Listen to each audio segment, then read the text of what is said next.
If you forget to deal with a $500,000 RRSP by December 31st of the year, you turn 71, the CRA can treat the entire balance as taxable income in a single year. A tax bill easily over $200,000 for a high earner per CRA rules. That's not a penalty for doing something wrong. It's what happens when you do nothing. I read the fine print so you don't have to. Here's exactly how the conversion works. And the part almost nobody plans for. The simple version is this. Your RRSP has an expiry date. Under CRA rules, in the year you turn 71, you must choose one of three options.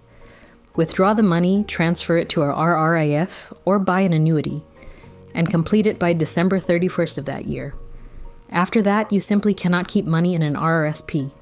Think of it like a fridge with a shut-off timer. At 71, the power cuts out, so whatever's inside either moves to a new container or spoils into a giant tax bill. Here's the reassuring part most people don't realize. The transfer from an RRSP to a RRIF is completely tax-deferred. There's zero tax on the conversion itself, according to CRA. Tax only starts when you begin pulling money out of the RRIF later. Think of it like pouring water from one bucket into another. You haven't spilled a drop. You've simply changed which bucket holds it. The mistake people make is panicking and cashing out instead of quietly converting. Now picture the wrong path.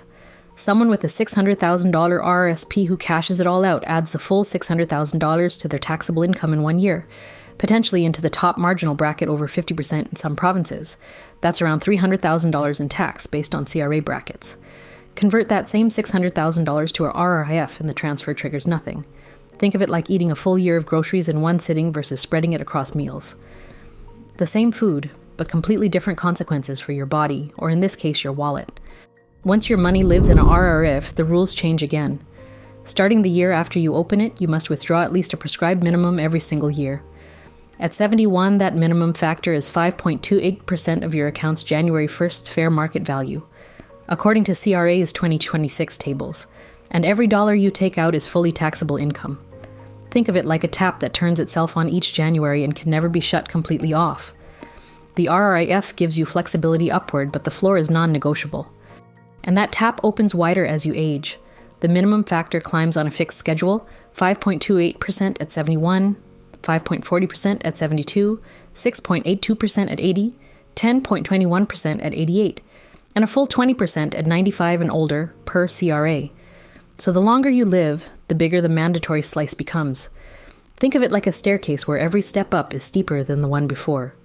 On a $650,000 RRIF, the 72-year-old minimum is 5.40%, or about $35 of $100 in taxable income. And that's just the starting point. Here's a mechanic that surprises people. The CRA minimum is based purely on your January 1st value times the age factor.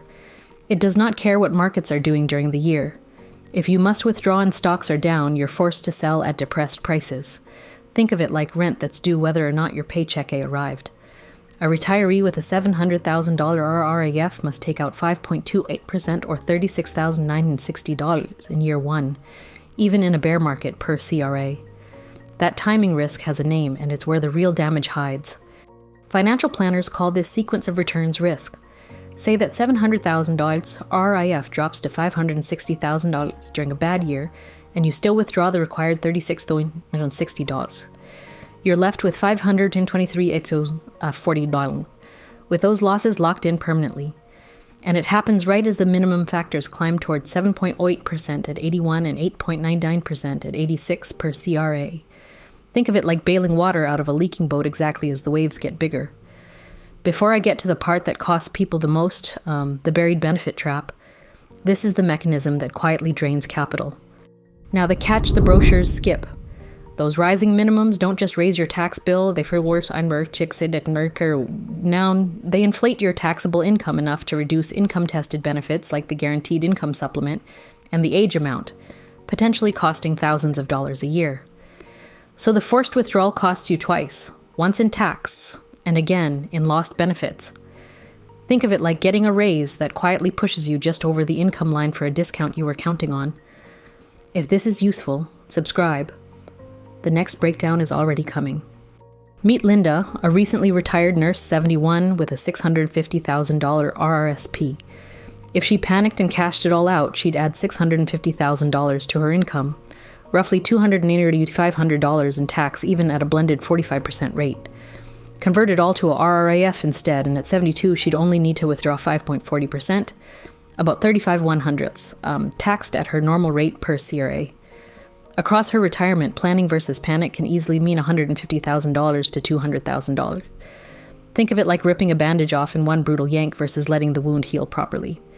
So what does this mean for you? 3 moves. First, confirm the hard deadline, December 31st of the year you turn 71, and make sure no RRSP is left after that date, per CRA. Second, calculate your RRIF minimums in actual dollars for ages 72, 75, and 80 using CRA's factor so nothing surprises you. Third, align your withdrawals with your tax bracket instead of blindly taking the minimum. Think of it like reading the train timetable before you're stranded on the platform in a panic. Here's the counterintuitive finale. Sometimes the smartest move is withdrawing more than the minimum in your early 70s, filling up your lower tax bracket now, precisely so you avoid being forced into huge taxable withdrawals in your late 80s and 90s, when factors reach 10.21% at 88 and 20% at 95, per CRA. Spreading income smoothly across 20 years beats a spike at any one age. Think of it like paying down a mountain gradually instead of slamming into a cliff at 88. The minimum isn't always the goal. The flattest tax curve is. Circle the date, run your numbers, and never let a December 31st deadline decide your tax bill for you. Next, I'm covering how deferring CPP and OAS to age 70 changes the entire withdrawal math and whether the delay is actually worth it. If you want to catch that one, subscribe so you don't miss it.